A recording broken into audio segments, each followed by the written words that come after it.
This is Mason, and this is Tiffany. Tiffany, do you want to introduce us as well? Sure. So Tiffany, am the Teen Services Librarian at Independence Regional Branch, and Mason, my lovely co-host, is the Adult Services person at our Independence Branch, and together we make the History's Mysteries duo that comes to entertain you all every single month with stuff. Thank you. That was awesome. We are recording. Today is the 30th of March, and if you're watching this, then we're all together for a really fun evening.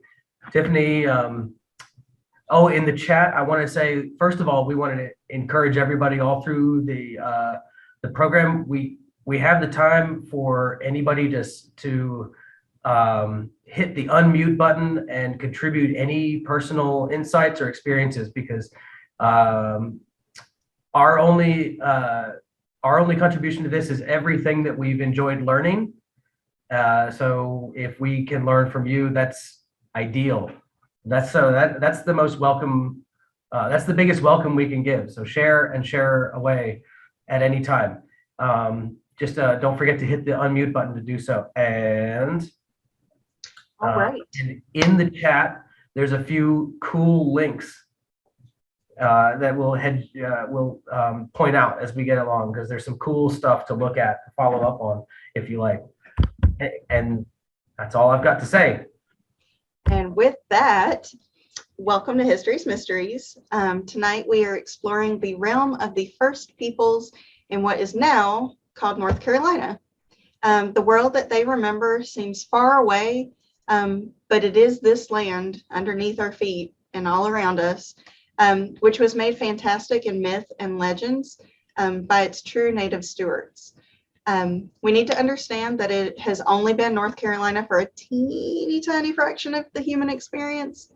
Much of the timeline and details of life in this ancient world has been deduced from the fragments that we can find: bones, stones, potsherds, just ethereal traces of a way of living that didn't do what we do today, which basically destroys the planet. And really, honestly, we just have shadows of these great civilizations, because that's honestly what it is. Which, I mean, it's truly one of history's enduring mysteries, how this planet was, at who these people were. The region was discovered and settled at least 16,000 years ago, in 14,000 BCE, which was the tail end of the Ice Age, which blows my mind, just saying, people in North Carolina at the end of the Ice Age. There is evidence that people were here that goes back way farther. Carbon dating of human activity can be found as far back as 50,000 years. It has yet to be incorporated into the conventional archaeological timeline, but it is there. So what really does that tell us? What else could have been here that we don't know about? Mothman and cryptids. I'm telling you, they exist. If only in my heart they exist. So kind of the era that we're really kind of focusing on is the Pleistocene era, and in the Carolinas, just in general, the landscape was rapidly changing, and it's very different than it is today, obviously, because tail end of the Ice Age there. The climate was cooler and wetter. It was more like the modern climate of New York, and ocean levels were about 150 feet lower. The North Carolina coast extended hundreds of miles further into the Atlantic. Presently, coastal sites from before 10,000 years ago are way offshore, under 100 feet of ocean. And I mean, honestly, who knows what else lies beneath other ancient civilizations? Proof of my cryptid loves. That might be there, I don't know. On the coastal plain, there were hardwood forests of beech and hickory. In the Piedmont area, Ice Age conifers were replacing the deciduous forests that had oak, walnut, sugar maple, and in the Blue Ridge, our type of area, were the boreal forests that are spruce and larch. And they were really the last holdouts for giant Ice Age animals, which was my favorite part to research, just saying. Humans coexisted with giants. The Pleistocene megafauna wouldn't be fully extinct for another 6,000 years, which is 8,500 BCE. There were seals and other large marine mammals off the coast, which had migratory routes that we just don't see today. In the forest, there were tapirs, hogs, boars, giant sloths, which are by far my favorite, and mastodons. On the plains and the Piedmont, there were horses. There were camels in North Carolina, guys. There were camels, giant bison, prairie mammoths, woolly mammoths, basically anything that you can think of that is in like your school textbook talking about the Ice Age animals. They were kind of here. They were pretty much here. So we really have to acknowledge that the first peoples of the Carolinas have to carry ancestral memories of these days with these giants and all the great upheaval of just the climate changing rapidly and not rapidly, kind of like it is now.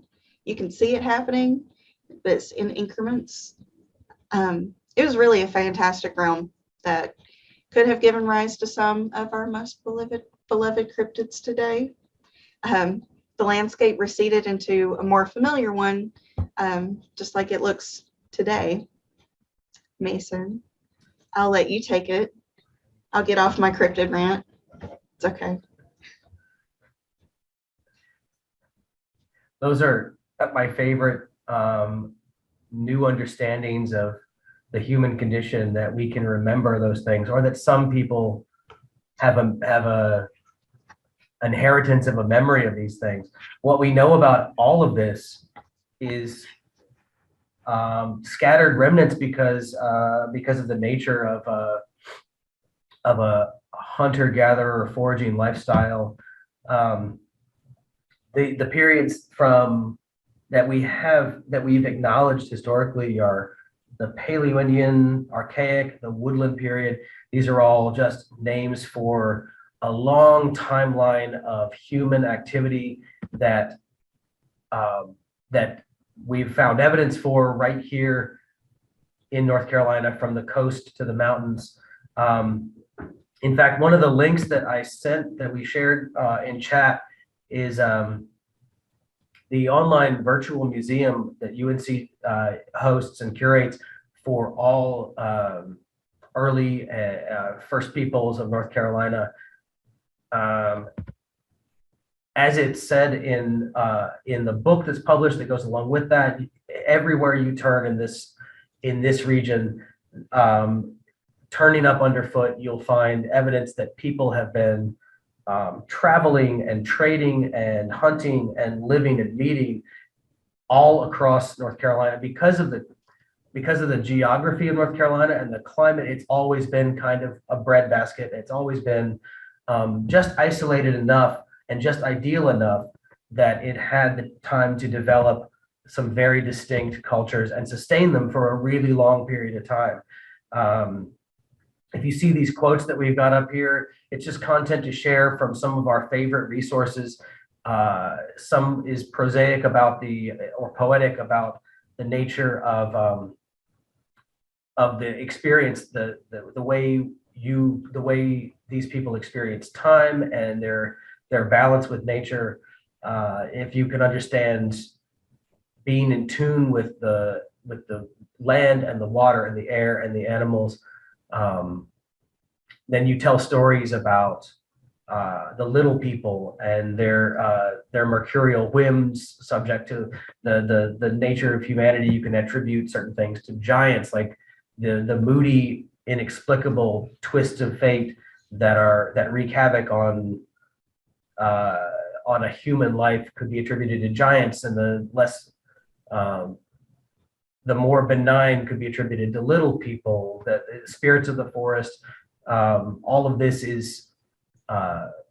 speaks to being very in tune with growing up, being born, growing up, living and passing from generation to generation, a perfect balance with the landscape that you curate over time, over a long period of time. And this, I think this says, it explains our current situation perfectly. First of all, no matter how big a hole we dig right now in Charlotte, we're just a blink of the eye compared to the literally millennia of generations of people who left few traces if you know how to see them. In North Carolina Piedmont, though, it's difficult to walk over a plowed field without finding evidence of a late archaic campsite. And that means everywhere you go, if you start looking up and down and around, you're breathing the air and walking on land that tells a story of a different kind of human life, literally thousands and thousands of years old, and it's all right here. So part of what we're here to do is appreciate the significance of that, and a hereditary, a legacy of stories and experience that actually can claim sovereign right to this place. Here we are looking at a traditional village in the woodland period, which was several thousand years before Europeans infringed on any of this. The only real significant development from hunters and gathering to agriculture meant that you started to collect these beautiful communities with a central plaza and with longhouses, with the water source and cemeteries and craftsmen and shops building ever advancing pottery and ceramics and tools and ornamentation. This is what you find one layer down in the geology of North Carolina. For thousands of years, this is the way all peoples maintained like a generational balance. And depending on where they come and go from, depending on where they establish some agriculture and a relationship with the herds of animals and game that they were trying to curate, depending on the language that they spoke, the derivatives of language may be different, but the lifestyle was very much a sustained, harmonious lifestyle that seems balanced and very much attuned to spiritual matters, spiritual cultivation, development of your senses, development of a harmonious existence, as opposed to 16-lane highways and online banking. All of this that we see here is curated, is cared for generationally, and you build something and you develop maybe a better style of pottery. You develop a new way of gathering, harvesting, but most importantly, you have time to develop spiritual relationships over time. So with all of that comes the ability to tell stories, the ability to, the time it takes to pass memories and important information from generation to generation, which is why we come now to the significance of storytelling. We talked about the context of what kind of world you could live in that allows you to pursue higher concepts and then pass them from generation to generation. So we talk about the language and the stories. These are we tried to cultivate in here a lot of the original words of storytelling, and then try to discern from them what we need to take away. What are they trying to tell us? If you're sitting at the feet of your grandparent who's telling you the story, what do they want you to retain from it and pass along? With that, Tiffany and I talked a lot about different ways of communicating. You can use the written word and pass information to a stranger, and whatever's not on the page is not passed along, right, Tiffany? So Yeah. if It's really all you read, and you can kind of infer stuff, but as we can tell from emails and text message and social media, that the sentiment isn't always passed along. right? And if it's an important act of information exchange, there's things you can outline. We can all agree as a society that this grammar, this lexicon means what it means. But if it's something really important, like if you're a chef and I am trying to work in your kitchen, I don't think I could read the instructions for a recipe and then call it and call myself a master. I have to sit at your feet and practice with you. And the exchange takes place non-verbally and over a great period of time. And there's a lot of relationship involved and a lot of significance in movement and non-verbal exchange and repetition of the important parts, and a crucible of removing all the irrelevancies. So the act of exchanging, sitting together, and the spoken word matters a lot more when you're trying to pass significant moments from generation to generation. There's lots of different ways that communication was used. Some communication meant just one thing. It was place specific. Like you can't date these rocks, these petroglyphs that are in Jackson County, but by all estimations, they are archaeoastronomy. They mean the placements and positions of stars at a certain time. There's also in the links that we shared during chat, there's other things, very significant specialized communication. If you all are familiar, share if you're familiar with this. North Carolina has a legacy, as a lot of the South and East do, of trees that were cultivated with a specific shape, and they all have been, they're being cataloged by somebody who realized there's a significance to it. These are the bent trees. These are called trail trees. We're talking about communication. Trail trees that you find in the woods of the Carolinas and up and down the East Coast. Statistically, they all point directly to an underground water source. So there's a link to Don Wells of the Mountain Stewards, who is collecting and cataloging all the trail trees, all the bent trees that anyone can find. It's significant. They're passing along, these trees are passing along a very particular kind of information. And we'll talk about mysteries. The quote that's here says it all. This is something that Don Wells, the guy who maintains the website that tracks these things, can't get anyone to talk to them about how and why they did this. It's not for him to know how and why they did this, and it's not for us to question somebody who is so intimately comfortable with the landscape and the nature around them that they traffic in communication that we can't understand unless we are initiates to it. And as far as language goes, there are ways that you can meet halfway and impart in the written word and try to carry some of the spoken language forward from an almost lost dialect into the present day. If anybody's been to Cherokee in North Carolina, you can see all the road signs, all the government buildings, everything has a beautiful script that's to me unrecognizable, unpronounceable, but it's the Cherokee syllabary.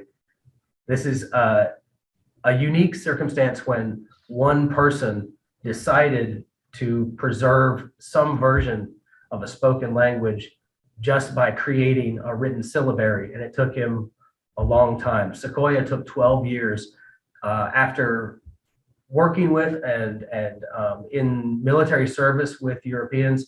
He took his time to accumulate as much of the Iroquois dialect as you could, or the Cherokee. Maybe it's. I don't recall if it's Cherokee or Iroquois or Algonquin. Maybe someone would know that, but translating a spoken dialect that's thousands of years old and has infinite diversity depending on whose family and whose village and whose tribe into a written syllabary that then he demonstrated to elders by having his daughter write something on a piece of paper, or he wrote something on a piece of paper in the room with the elders, and he left, and his daughter came in and read it off the page and demonstrated to the elders that it retains its meaning, despite the person communicating with you being absent. So that's an achievement, and it preserves some aspects of a language that could otherwise be lost, and a lot of these languages are lost. Here in North Carolina, we want to get to the stories and share our thoughts about them. But here in North Carolina, there are many representatives of officially recognized tribes and tribes that aren't officially recognized. What makes a tribe recognized? I would want to consider it a technicality whether a tribe is federally recognized or not. What's important is how you identify and what your history is, because that in that sense we get the history of these tribes is very much about land disputes and genealogy, and then a collection of the remnants and the refugees from European infringement and subjugation. So if we look at the modern officially recognized tribes, or the non-recognized in North Carolina tribes, the Tuscarora or the Catawba, we find that they are remnants of the Trail of Tears survivors. They are refugees that hid of different groups of tribes in difficult to travel places like swampland or along the banks of one particular river. So what we have today, as we recognize the North Carolina indigenous peoples nations, everything is a testament to what survived all the incursion up to this point. So if you want to know more about a particular tribe or about the history of all the tribes, the UNC Ancient NC website has a directory that takes you to each of their official websites. But more importantly,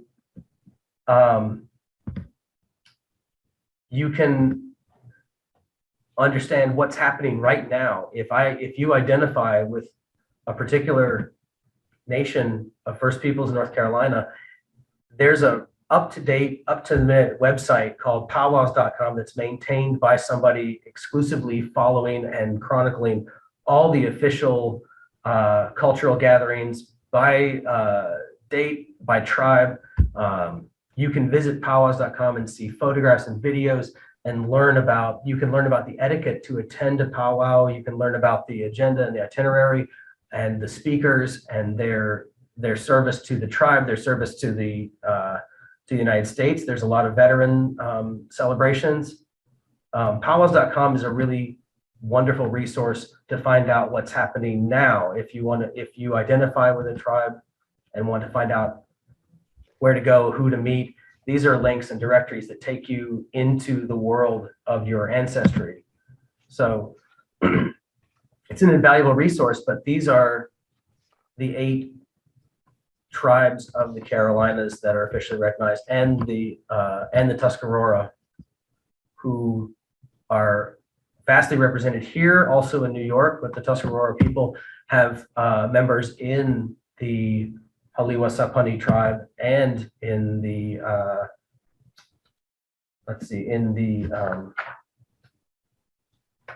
Sapani. These are collections of peoples that remember a different time, and this is their recognized affiliation is how they got to be here now, coexisting more or less and living as a distinct people with a history, and we are just borrowing our time here. So we want to be Mason. aware of it and appreciate it. Yeah. Jennifer was awesome, and she said that the language is Cherokee. It's part of the Iroquois language family. Okay. That's awesome. Thank you, Jennifer. Good. So appreciating and understanding the tribes now, but Tiffany and I want to talk about the heritage and inheritance and the legacy of what we can learn going as far back as possible. Spoken language and oral histories. Storytellers don't tell stories in the same way in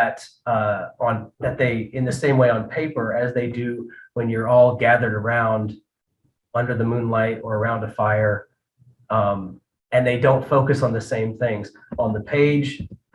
I think stories become a little bit homogenized. I think the words, unless you are really careful, you need to inflect the words with a lot of meaning in order to translate it into translating that significance and meaning on the page to a stranger across a great amount of time. Whereas if you tell stories in person together, there's magic involved in the spoken language. It's an act. And Tiffany, I would say it's like casting a spell almost, right? Oh yeah, absolutely. But like the whole getting back to like written word doesn't always convey the meaning. We know that for absolute sure, because that's what we do in English class. Is you're like, oh, what did this author mean? Obviously, by the blue of the drapes, it was the sadness and blah, blah, blah. If you actually talk to the author, they're probably going to just be like, yeah, no, the drapes are just blue. And I just like color blue. So there's a lot that you can infer from written word than if you're in person and you can hear the way they're talking about it and you can feel the kind of emotions and stuff that they're wanting you to get from it. Right. I just speaking for myself, when we have a 4-year-old in preschool, you're told at the end of the day by the teacher what they learned that day. The sweet little 4-year-old doesn't bring home a book to read yet to you. It brings the sweet little 4-year-old. They bring home a play acting lesson in words and dance that they've learned, and they're going to share it at the dinner table with you. And isn't it much more significant that way? If I get to hear about it at the dinner table, I would so much rather hear about it acted out, played out, shared together in a family situation in a meaningful moment than if I had to sit down and read it like in the morning news. That I guess that highlights the distinction for me. So these are hand you a book or have child tell you what that book is trying to tell you is a whole different thing. Right. So if you want to experience this, and maybe some of you have, throw your hand up and tell us about a common experience that you've had about this. I know that we can experience this kind of thing. We can go right now. We can go to powwows.com, visit the calendar, look at an event happening near you, and participate in it. They tell you what to expect, how to act, and what you can take away from it. It's very much to be participated in. And we'd be doing it a disservice if it's all something that you can publish and pass along without initiating anybody into the mystery and magic of all of it. But in the words of those who know and what they want to tell us, I thought we should share some of these stories. These were published in a newsletter about 10 years ago that introduces North Carolinians to the ancestry and the heritage, and shares a lot of stories, and we can share the link to that too. So, Tiffany, let's start some storytelling. Yay. It's my favorite part. Stories are the greatest. All right, so Mason and I found several stories, and me being me, I went through and I was like, I like these the best. I'm going to do those ones. And Mason was a great person, was just like, okay, that's fine. So these ones are my favorites. I'm going to start out by just kind of telling you a little bit about how everybody came to be here particularly. So a common legend tells how Native American tribes moved and separated from their original home and migrated to North Carolina. There was once a place where a great famine occurred. Many starved because the crops that they had planted would not grow. So the people decided to move on to look for a new home. So on the first day of their journey, they noticed that the soft ground had turned to ice, making their journey much, much more difficult. For days, they traveled across the treacherous and icy ground. Two groups formed. One group, weary from hunger and exhaustion, decided that they could go no further and stopped. And the other group decided to keep moving until they found food. This group came upon a huge black strip across the land. The travelers carefully walked up to the black piece of land and found that it was not a huge snake, but a forest where they could find plenty of food for themselves and for the group that they had left behind. This group then set off to tell their friends of their great find. When they got to the place where they had left their friends, they found that the icy ground had melted, and in its place was a great river of water that they could not pass. Without being able to reach their friends, they were forced to return to their new home full of lush food and vegetation. And I really like that one. It's cool. Me and Mason debated and discussed this one at length, as you do. And I was arguing that maybe this was more the Mississippi River that they couldn't cross. And both of us kind of agreed that this had to have been a longer trek than just a couple of days. Because while telling stories and stuff, you condense it down. You're not going to go on and on and on and on forever with children at your feet, telling them all these many years and this and this. No, you're going to condense it down. So we feel like it's more a generational story than it is a story of just specific people. And Mason, feel free to chime in on your side of that argument. Oh, I like that you describe it as a generational story about a very specific kind of long-term practice of, and it's describing a sensible relationship with the world around you, where instead of exhausting a landscape of all of its food and all of its resources and all of its good grace and becoming unwelcome, it's more sensible to part ways with another group and set off to look for a place where you're not as disruptive anymore, where that can support you, as opposed to exhausting the support that's there. But I think this sounds to me like an age-old prehistorical conversation about enduring the ice age, enduring like a major climate shift and geological shift. And it sounds like on the other end of it, being very unfamiliar with a new place and new resources. And they describe it as a black snake because it's strange and possibly threatening and definitely different. So yeah, I definitely got Ice Age vibes. Yeah. I mean, that's why we took as much time as we did at the beginning, just telling you about this landscape back then. Because I mean, you really have to understand where they lived to kind of get deeper meaning out of it. And so I definitely got Ice Age vibes from that. Yeah. And it's a fallacy, I think, for anyone to suggest that anything in this time was hunted to extinction, because that's not how you cooperate with the world. That never happened.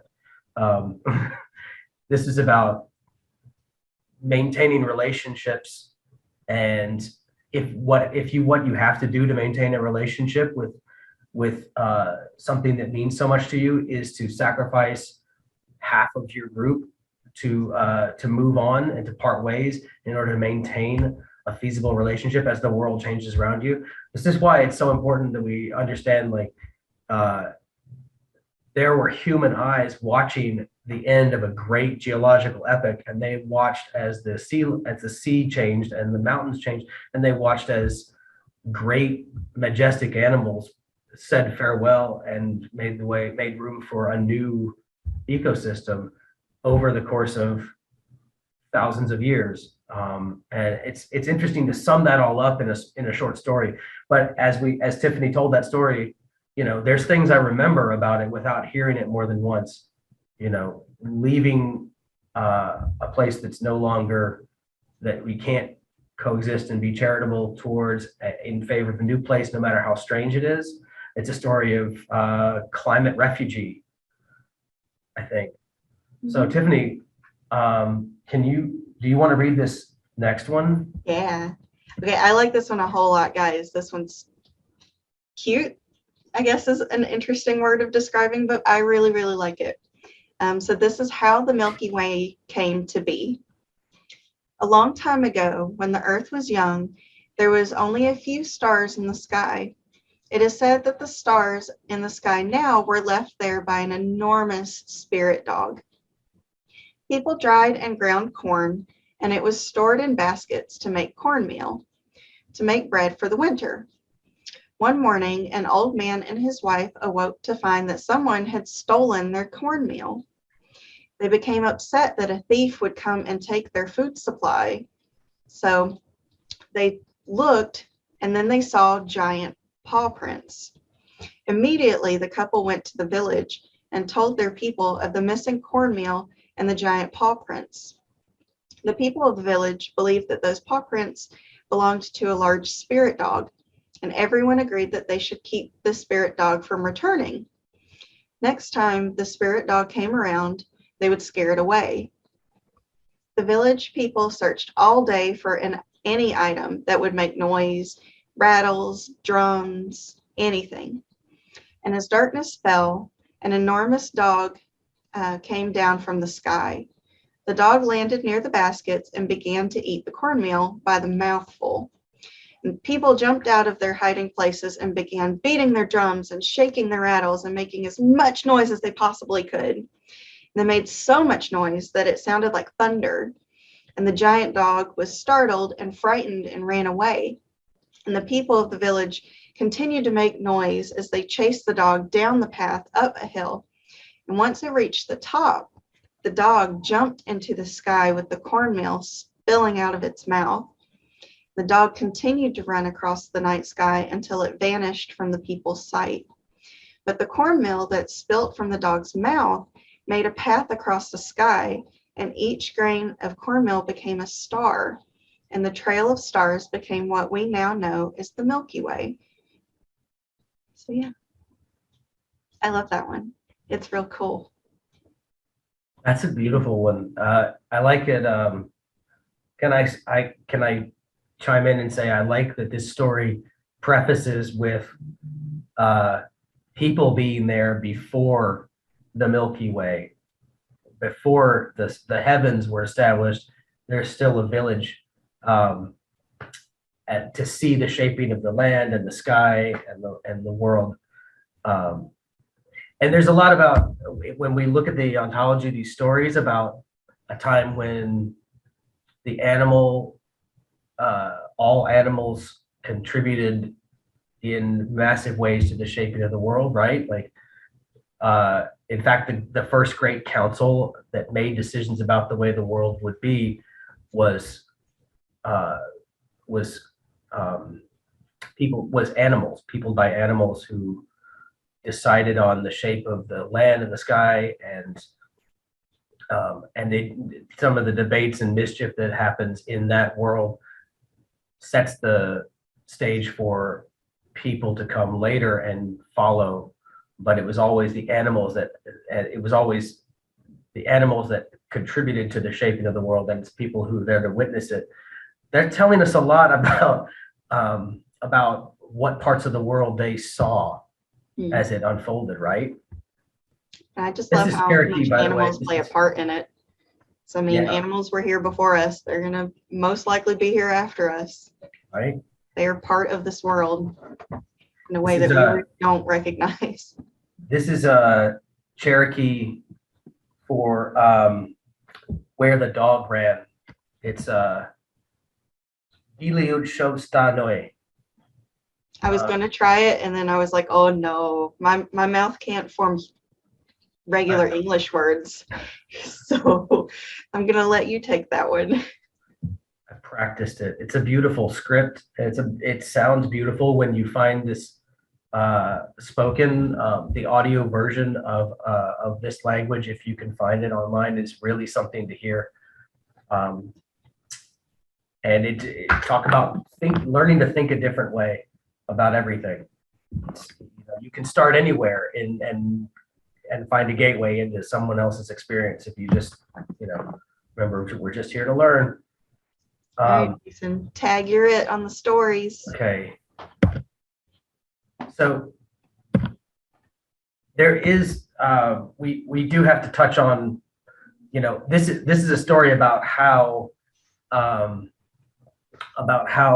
these people endured and reacted to the atrocities brought here from the outside world.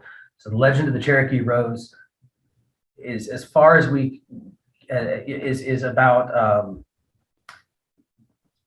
Cherokee on the Trail of Tears.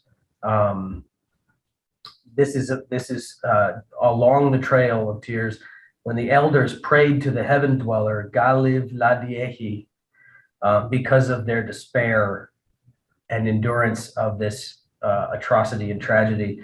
Galiv Ladiehi, the heaven dweller, told the elders to give the Cherokee women a message.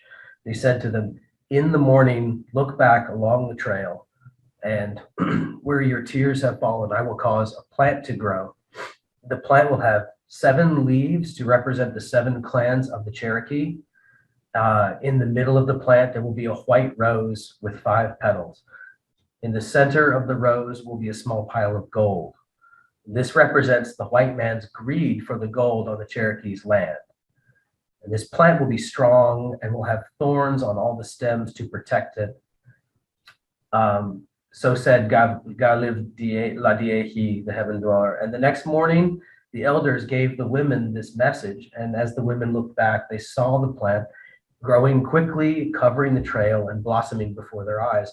And watching the Cherokee Rose grow, the women were inspired and once again had the courage and the strength to protect their children and endure the Trail of Tears and ensure their survival. I think that's self-explanatory. Has anybody heard that or want to share anything of your familiarity with this chapter in humanity? It's just Wow. sad. It just hits me in the feels. And reading that story the first couple of times, because I've reread it a few times, it just really, you can feel the sadness in it. Even though we were reading it written and we're not hearing it, you can just feel just the sadness and the despair and how they looked to the world around them kind of for the will to go on, because it's just horrible what they went through. And there's a lesson about finding meaning in everything and still finding balance, even in the face of awful calamity, but finding beauty in it in a way that reassures, in this case, this is reassuring to the mothers of children that there's still some hope for love in the universe. That's pretty profound, I think. Tiffany, does anybody have anything to say? Should we move to another story? I'm going to read another story. Yeah, I'm going to read another story. Okay. I really, really like this one a lot. So if you guys can't tell, I'm a big avid animal person. So I had to read this one because animals. So we're going to talk about the origin of fire. So here's a Cherokee legend about the origin of fire. Before the people, there were animals, and they were cold because the world was cold.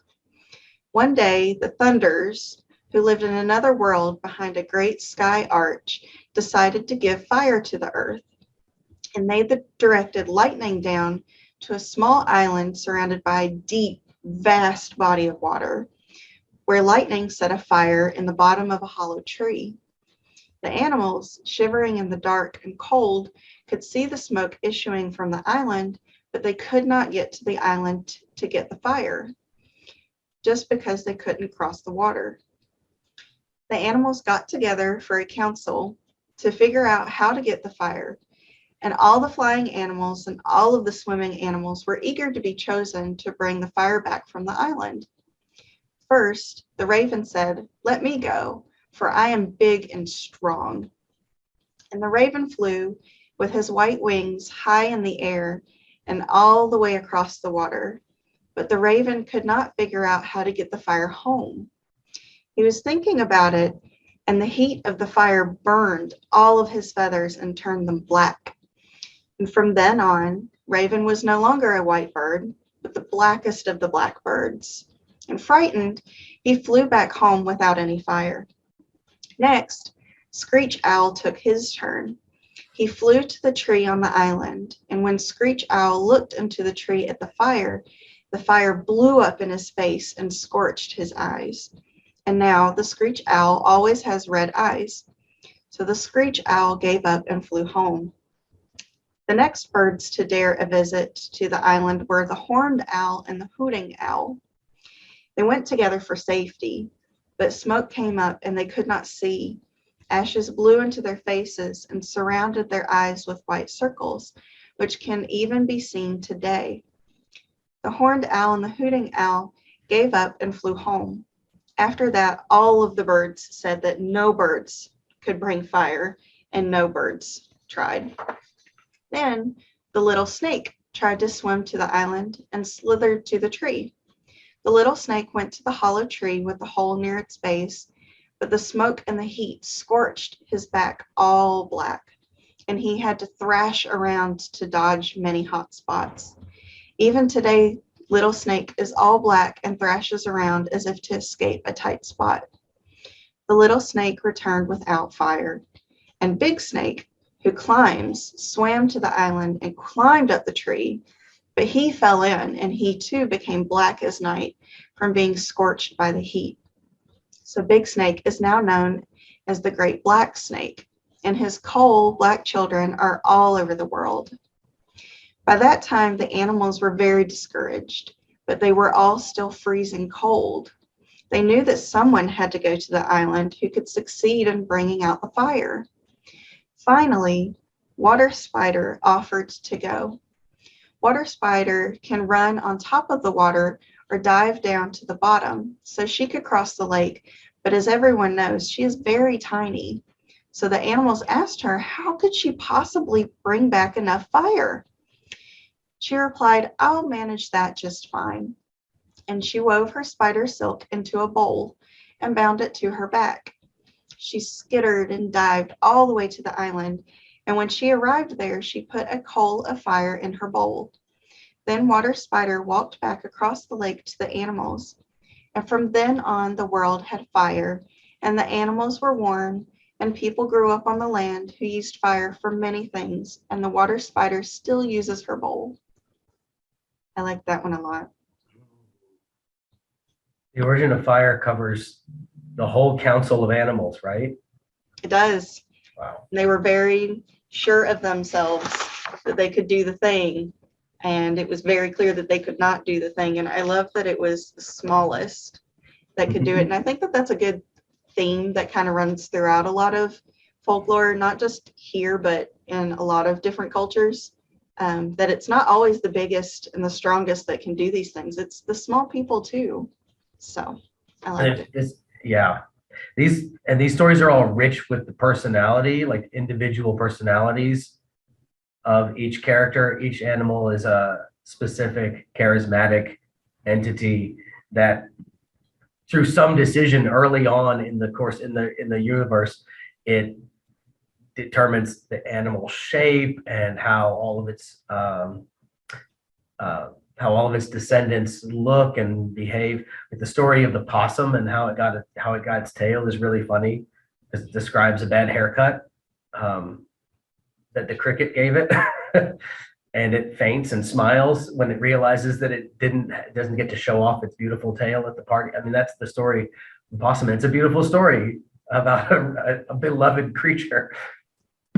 We don't have much time, and I wanted to look at this really interesting story of the origin of game and corn, but this one might be one I have to choose to summarize. It is a bit long. It's very, really very long, good though. But there's a lot of versions of it. They all come down to the same thing, more or less. They describe a time of harmony when you can gather what you need to eat and you can hunt for game, and the family with a grandmother, parents, and children are in, like we all said, perfect balance with the world, and what you ask for is not too much, which means that we're in that the land provides in a good relationship the game you need at the time you need it. And then the little boy goes and plays in the woods and meets a friend, a new friend who disrupts the balance, and they go and see the father as he goes into the woods to a mountain that he asks to open and give enough game to subsist on. And the wild boy that has come from the forest, that's the son's new friend, sees information, shares information that he shouldn't have, and they lose, and it disrupts the natural harmony of things. And as a result, the family realizes, as the grandmother realizes, that they can no longer rely on their relationship with the animals to hunt. They resort to magic of horticulture, where the grandmother rubs on her thigh and creates corn, or creates a grain, creates horticulture, and literally from the blood and sweat of the mother. And then they spy on the mother or the grandmother as she's doing this. And now the veil is parted, and they've seen the secret of agriculture, of animal husbandry, and they've seen the secrets of maintaining a healthy relationship with the environment around them, and it disrupts the state of things. And there's banishment, there's a journey to a new place, but all of it, if you read it as a story of one family and then read it as a story of the progress of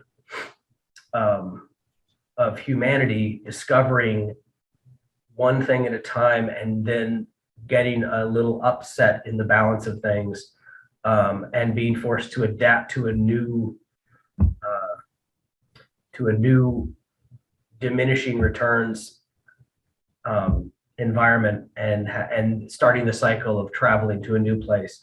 And what strikes me as specific in this is the act of agriculture and controlling the plant world around you is a task of blood and sweat that the grandmother knows, but now there's a cost involved with that's deeper and more dear than the original hunter-gatherer philosophy and lifestyle. So we can share that story, but that's the basics of it, and there's a lot of common ground in the different versions of that. It's a difficult one because it means deliberately, specifically saying goodbye to things, and saying goodbye to the ways of your elders, because you've lost your innocence. So, Tiffany. Yeah, it's a good bit about humility. I can say the word. I promise I can. a lot of them are about that. It's about balance. It's about accepting that there's some things that you can do, there's some things that you can't do, and some things that you shouldn't. That you shouldn't. Some So things that once they're gone, once you've ruined it, it's gone. it's gone forever. That's a child to parent relationship too.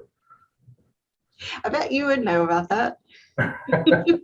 I'm not. All right, guys, I'm going to drop a link in the chat. I did a book list. So all of the books that kind of I was using to do research on this is going to be in the chat. I put a bunch of other links as Mason talked about them in there too.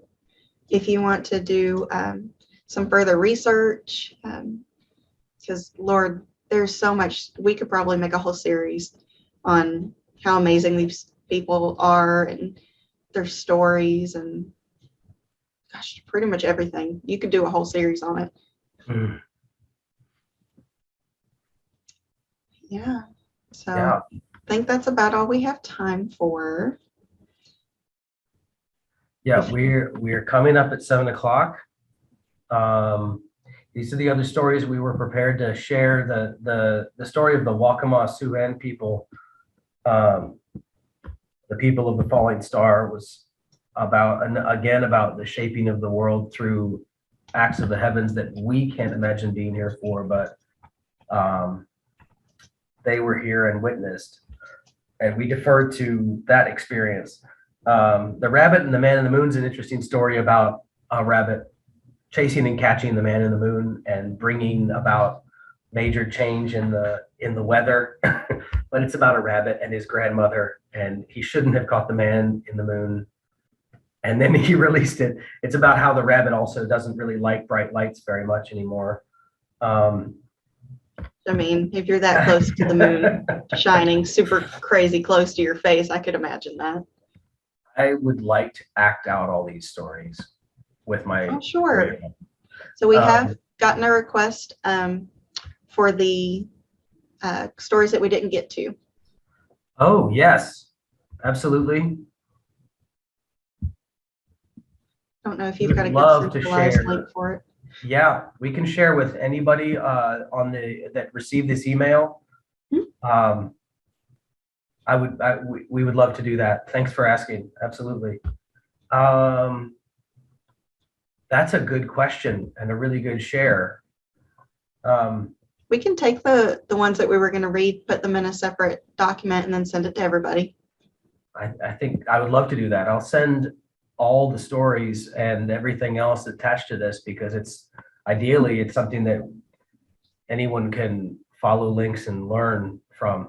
That was the whole job that we agreed on as librarians, is to try to hand a big fat folder over to you at the reference desk full of what we were able to find out in a short amount of time and encourage learning. Yes, that is what we're here for. Resources. All right, guys. Well, thank you so much for coming and hanging out with us and putting up with our foolishness and my rant on cryptids. You know, I'll never let it go. Mothman lives on. Thanks, everybody. Thank you, Tiffany. Yes, fellow Mothman lover. We sure appreciate everybody who had time to join us and for and sharing this time. All the poetry that we're showing in this, and all the information that we didn't give ourselves enough time to appreciate, we'll send to you. Tiffany, with that, can we invite everybody to next month? Yes. Oh my gosh, I almost forgot. And this one's such a super cool one. I've been kind of obsessed for the past week. We are doing Looking for Atlantis, because you can't have a History's Mysteries without doing Atlantis. And how I am absolutely convinced that Mothman came from Atlantis and the Atlanteans are the ones that built the pyramid. So, and you will not be able to convince me otherwise. Right. If it's all about who was here first, this tonight, I think we established who was it's it's someone else's world and we're just living in it. So let's appreciate it. And at the same time as our first North Carolinians were telling stories of the rise and fall of mountains, it's possible there's another great civilization measuring the world and learning things that we have all forgotten by now. Maybe we can learn something from them too. Yes, because there's so many civilizations that people are like, oh, that's a myth, that doesn't exist, blah, blah, blah. And then we found evidence and they exist. So it's a thing. We're going to talk about that next month. Please come back. Yeah. You can hear my fabulous rants and research and all the silly things, because I'm real good for that. And just as a parting shot from us at the library, I want to dedicate this one to Bill Kirshner, who would have been on my tail the entire month because he did our genealogy research one-on-ones with the public. And so if he found out that this is what we were talking about this month, he would be sitting right next to me. So this is for you, Bill. Yep. Cheers.